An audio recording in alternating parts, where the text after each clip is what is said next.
Hey, good day to you. First of all, I want to thank you all so much for your feedback on the video I made recently. It's been overwhelming, the love and encouragement I've gotten. I just thank God for all of you. I want to take a moment today and just encourage you with a thought that I learned from a 4-year-old on what it really means to be a Christian. And there's the sign for the word Christian. I'll emphasize it a little bit later. But several years ago, I was driving our bus with teenagers on there, and we were doing a flyer blitz for a big day we were having. And so I dropped off half the teenagers on one side of a trailer park, and I drove to the other side and dropped the other half of the teens there. And then I kind of parked right in the middle and was waiting for the teenagers as they passed out flyers to come to the bus. As I was sitting there, a little boy came up and knocked on the bus door, and I opened it and I said, "Hey, how can I help you?" And he said, "What are you doing?" I said, "Well, we're passing out flyers for our church activity." I said, "How old are you?" And the little boy said, "I'm 4 years old."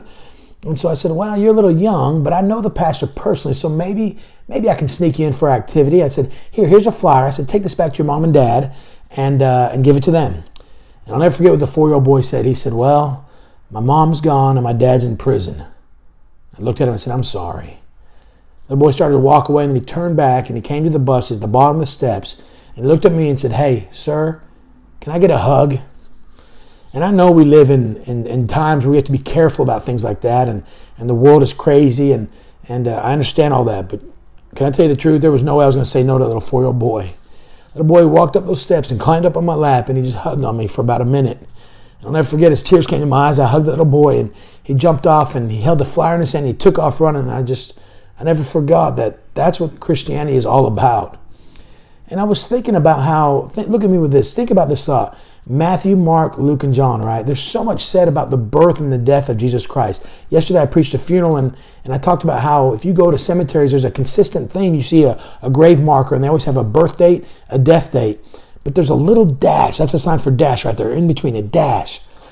And I was thinking about how Matthew has 3 chapters of 28 that talk about his birth, his crucifixion, and his resurrection. Mark has 2 chapters that talk about his crucifixion and his resurrection. Nothing's mentioned about his birth. Luke has 3 chapters of 24 that talk about his birth, his crucifixion, and his resurrection.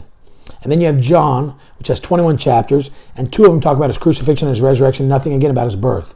That means 25 of the chapters of Matthew, 14 of Mark, 21 of Luke, and 19 of John talk about the life of Jesus Christ and how Jesus Christ lived in such a way that he loved those little 4-year-old boys that were hurting, and that he loved people that needed some help.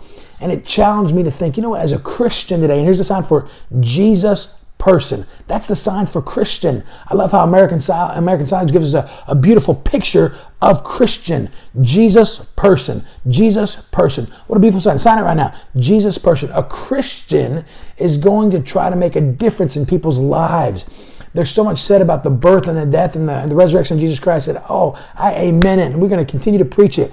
But let's not forget about the life he lived. John said this, if I wrote down everything Jesus did, the books of the world could not contain what Jesus did. The power of his life is just an amazing opportunity. And it's your time right now and my time for us to go out and love the little 4-year-olds. Yesterday, 24 hours ago right now, I was standing in a hospital room with a deaf lady who was being diagnosed with a second different battle of cancer she's going to go through. She's already beat cancer once, and now she's got a different kind of cancer. And as soon as I walked in the room, the deaf lady's face just lit up and said, "Hey, you and me are going to talk about God." Oh, what a blessing it was to hear that. Hey, let's live life as a Christian. Let's make a difference in the lives of people all around us that are hurting.